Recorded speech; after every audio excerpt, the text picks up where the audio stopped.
वर्णन करेंगे। 13वां अध्याय वैशाख मास महात्म्य। तब ब्रह्मा जी कहने लगे, हे यम, इसमें क्या आश्चर्य की बात है? क्यों दुखी होते हो? सद्गुणों से ईर्ष्या करना मरणांतक होता है। इसके उच्चारण मात्र से ही परम पद की प्राप्ति होती है। फिर राजा के शासन में विष्णु लोक क्यों न जाएं? जिनकी जिह्वा पर हरि ये 2 अक्षर विराजमान हैं और विष्णु भगवान को प्रणाम करते हैं, स्मरण करते हैं, उनके गुणानुवाद गान करते हैं। गुणानुवाद मतलब उनकी कथा कहते हैं, उनकी कथा सुनते हैं, उनके भक्ति गीत गाते हैं। वो सारी चीज़ें भगवान के गुणानुवाद में आती हैं।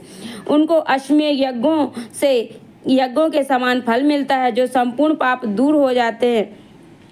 भगवान प्रसन्न होने से विष्णु लोक प्राप्त कर सायुज्यता प्राप्त करते हैं। सायुज्यता मतलब उनकी कृपा प्राप्त करते हैं। यज्ञ करने वाले कुरुक्षेत्र व सरस्वती में स्नान करने वालों को फिर से जन्म लेना पड़ता है, परंतु वैशाख मास में जो माधव भगवान के धर्मों का पालन करता है, उन पर विष्णु भगवान प्रसन्न होकर सदा उनकी सहायता करते हैं। हे सारे, उस राजा का प्रभाव मेरे वंश में नहीं है, क्योंकि वासुदेव भगवान के भक्तों को अशुभ कहीं नहीं होता है। उनका जन्म, मृत्यु, जरा, व्याधि आदि भय नहीं व्यापते। मतलब जो भगवान की पूजा करते हैं, ना तो उन्हें कोई दोष लगता है, ना अशुभ कार्य लगते हैं, और ना उन्हें जन्म मृत्यु लगती है, और जरा ना मतलब उन्हें कोई रोग सताता है, और ना उनके ऊपर कोई दुख आता है, और ना ही वह डरते हैं। ऐसा ब्रह्मा जी कह रहे हैं यम देवता से। स्वामी के नियुक्त कार्य करने पर देहधारियों को कुछ अपराध नहीं होता। हे यम, जब तुम इस कार्य के करने में असमर्थ हो तो मेरा ये क्या दोष है? तू शोक मत कर। ब्रह्मा जी के ऐसा कहने पर यम बहुत दुखी और दीन वाणी से कहने लगे, हे तात, अब मुझे अपने काम पर जाने की इच्छा नहीं है। इस महावीर्यवान राजा को जब मैं अपने धर्म से चलायमान कर दूंगा, तब कृतकृत हो जाऊंगा। हे कृपालु, आप मेरे इस कार्य को सिद्ध करा दीजिए।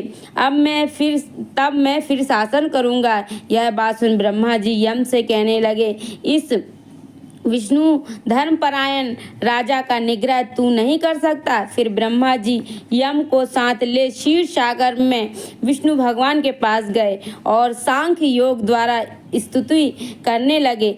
तब विष्णु भगवान प्रकट हुए तो यम और ब्रह्मा के प्रणाम को स्वीकार किया। तत्पश्चात विष्णु भगवान के आने का कारण पूछा।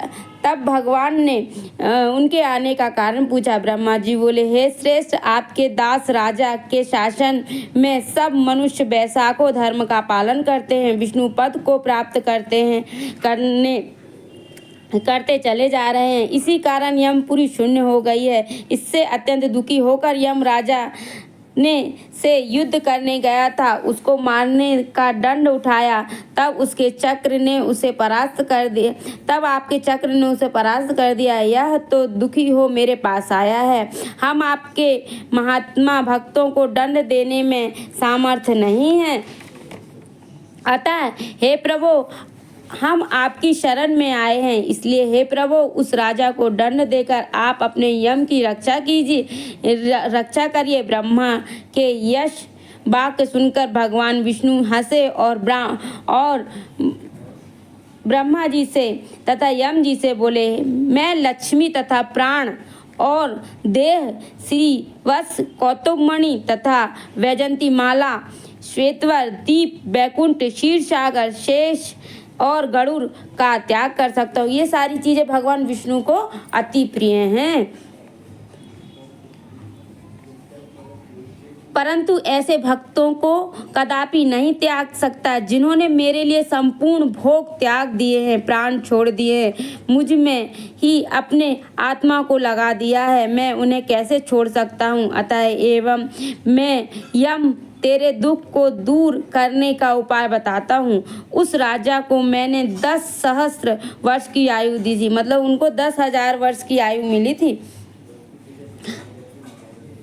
10 सहस्त्र मतलब 10,000 से भी अधिक उसको मैं आपको वर्णन नहीं कर सकती भगवान ने उसे कितनी आयु दी थी, क्योंकि एक सहस्त्र में तो 1000 वर्ष, तो 10,000 मतलब उससे भी अधिक हो गया। उसमें 8 सहस्त्र बीत चुके हैं। अब 2 सहस्त्र वर्ष की मतलब 2000 की उसकी आयु भोगना बाकी है। वह मेरी सायुज भक्ति को प्राप्त हो जाएगा। तब एक वेन नाम का राजा, बड़ा राजा दुराचारी होगा। वह सब देवों धर्मों का लोप कर देगा। तब वैशाख के धर्म भी नष्ट हो जाएंगे। फिर अपने ही पाप से वेन जल जाएगा। तब मैं पृथु का रूप धारण कर के पुनः धर्मों को स्थापना करूँगा। भगवान जब एक वेन राजा हुए थे तो उनका वध करने के लिए भगवान स्वयं पृथु के रूप में उत्पन्न हुए, पृथु राजा के रूप में, और फिर उन्होंने वैन से युद्ध किया और उनका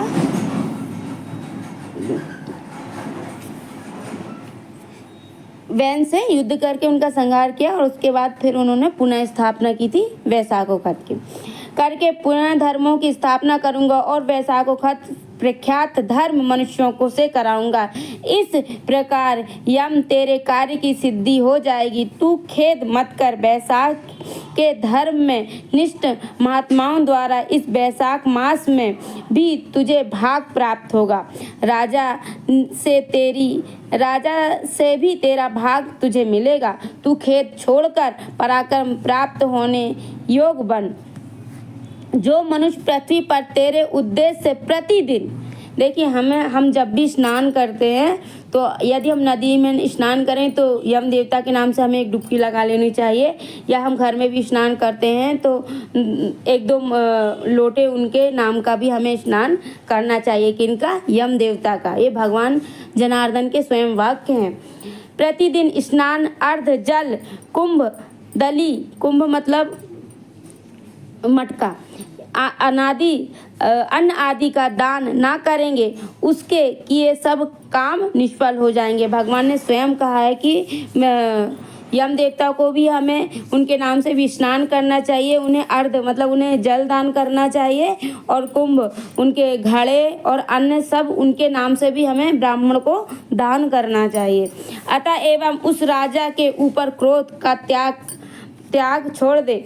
वह राजा तेरा भाग देगा, क्योंकि वह मेरा अत्यंत भक्त है। जो कोई प्राणी तेरा भाग देकर तुझे वैशाखों धर्मों में प्रवृत्त हो, उसके धर्म में तू विघ्न मत डालना। भगवान ने कहा कि जो कोई भी तुम्हें वैशाखों में धर्मों का पालन करे, तुम्हें भी दे अर्ध जल, उसको तुम कोई क्षति मत पहुंचाना। ऐसा भगवान का वचन है। जो धर्म के पालन में तुम्हें छोड़ केवल मेरा ही भजन करेंगे, उनको तुम मेरी आज्ञा से अवश्य दंड देना। उस राजा ने तुम्हें भाग देने के लिए मैं अभी सुनंदन को भेज देता हूँ। वह जाकर वहाँ तुम्हें भाग दिलाएगा। तब भगवान ने यम के सामने राजा को समझाने के लिए सुनंदन को भेज दिया, मतलब अपने पार्षद को भगवान ने भेजा, जो राजा को समझाकर पुनः भगवान के पास आ गया। ऐसा यम को आश्वासन देकर विष्णु भगवान वहीं अंतर्ध्यान हो गए तथा ब्रह्म भी यम को समझाकर वहां आज्ञा दे चले गए। यम भी कुछ प्रसन्न हो अपनी पुरी को चला आया। फिर सुनंदन की आज्ञा पर राजा ने अपने राज्य में सारी प्रजा को प्रतिदिन यम के निमित्त स्नान आदि करने तथा वैशाखों धर्म में यम को भाग देने की सूचना करा दी। मगर अगर जो कोई धर्म राज का भाग नहीं देगा, उसे वैशाखों में किए गए कर्मों को यमराज स्वयं ले लेंगे। अगर कोई उनके नाम से अर्ध जल नहीं देगा तो यमराज स्वयं आपके किए गए पुण्यों को ले जाएंगे। ऐसा भगवान ने कहलवाया था। वैशाख की पूर्णिमासी के दिन, आप बहुत जो ध्यानपूर्वक सुनने बात है वो उसको समझिए। वैशाख की पूर्णिमासी के दिन पहले धर्मराज के किए गए जल का घड़ा, दली का अन्न दान करना चाहिए। फिर पितृश्वरों के निमित्त, गुरु के निमित्त फिर उसके बाद विष्णु भगवान जनार्दन मधुसूदन भगवान के निमित्त उनकी प्रतिमा बनवाकर धर्म के चलाने वाले गरीब ब्राह्मणों को शीतल जल, दही, अन्न, तांबुल, दक्षिणा और फल कांसे के पात्र में रखकर अर्पण करना चाहिए। और राजा स्वयं भी ऐसा ही करने लगा। तत्पश्चात राजा अपनी शेष आयु को पूरी कर श्रेष्ठ भोग, पुत्र पौत्र आदि समेत बैकुंठ को चला गया।